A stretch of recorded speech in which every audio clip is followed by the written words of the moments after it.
સોમનાથ મિત્રો, હું દેવાંગ ગોસ્વામી, મારી હાર્દિક સ્વાગત છે। આજે હું તમને કેશોદની નજીક અજાબ ગામ આવેલા શ્રી બાપુની મઢી તરીકે ઓળખાતા શ્રી કેશવ કલીમરી બાપુના મઢીએ તમને દર્શન કરવા લઈ જઈશ। ત્યાંનો ઇતિહાસ બહુ કંઈક અલગ જ છે, એ તમને ચાલો હું બતાવું।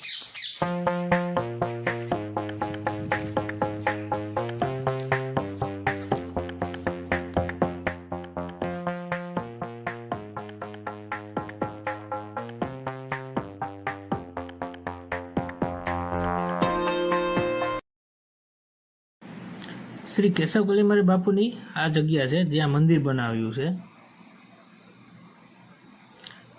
ને આ પાવન ભૂમિ તરીકે ઓળખાય છે। આ જગ્યા બહુ જ પવિત્ર જગ્યા માનવામાં આવે છે અને આ બાપુ ઠાકોરજીની સેવા કરતા હતા, તો પરસોત્તમ મહિનો હોવાથી ત્યાં સત્સંગ પણ ચાલુ છે।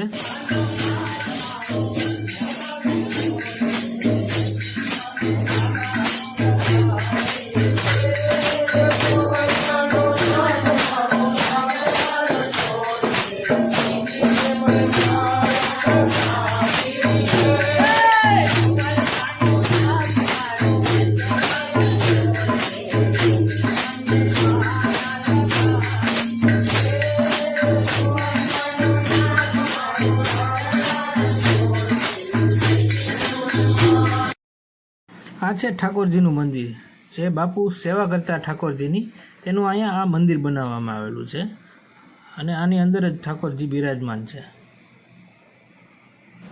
આ જગ્યાને બાપુની મઢી તરીકે પણ ઓળખવામાં આવે છે અને બાપુ જે સેવા પૂજા કરતા અને જે પણ કંઈ પણ વસ્તુ બાપુની હતી એ બધી વસ્તુ આ રૂમની અંદર પેક કરીને રાખવામાં આવી છે। પિત્તળ, તાંબા અને કાંસાના જ બધા વાસણો છે બાપુ પાસે।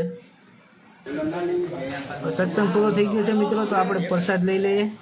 આપણે બહુ નસીબવાળા છીએ કે પ્રસાદના ટાઈમે જ આવ્યા છે। પ્રસાદમાં બુંદી છે અને ગાંઠિયા પણ છે અને ચોકલેટ પણ વિતરણ કરવામાં આવે છે।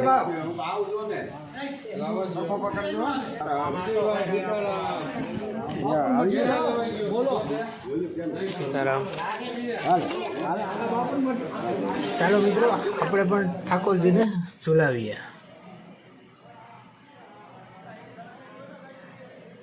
સરસ મજાનો શણગાર કર્યો છે ઠાકોરજીએ।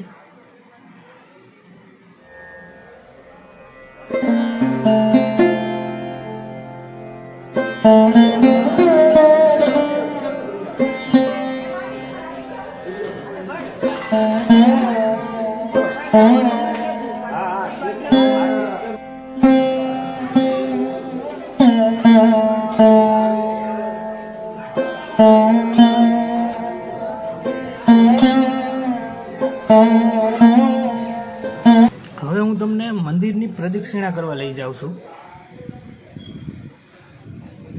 જ્યારે બાપુ હયાત હતા ત્યારે તમે રસ્તામાંથી એવું નક્કી કરતા કે મારે ગરમા ગરમ શીરો ખાવો છે, કેરી ખાવી છે, તો પ્રસાદ રૂપે બાપુ તમને એ જ વસ્તુ આપતા।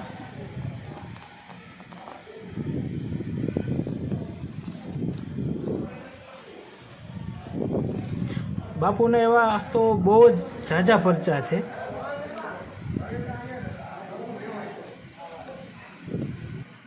આ બાપુની મઢી છે, બાપુ આમાં ધ્યાન ધરતા।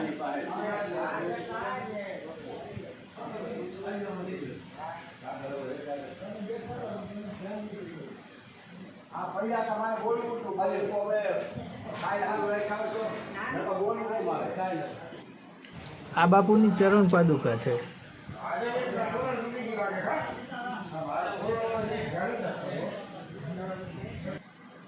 આ જગ્યા પર તમે આવશો એટલે તમારું મન એટલું પ્રફુલ્લિત થઈ જાય, તમને આ જગ્યા પરથી જવાનું જ મન નહીં થાય।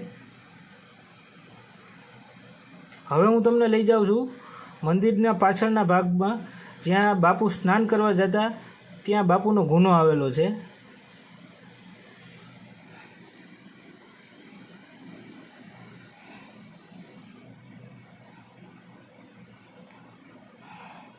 પાછળનો આખો નજારો કંઈક અલગ જ છે।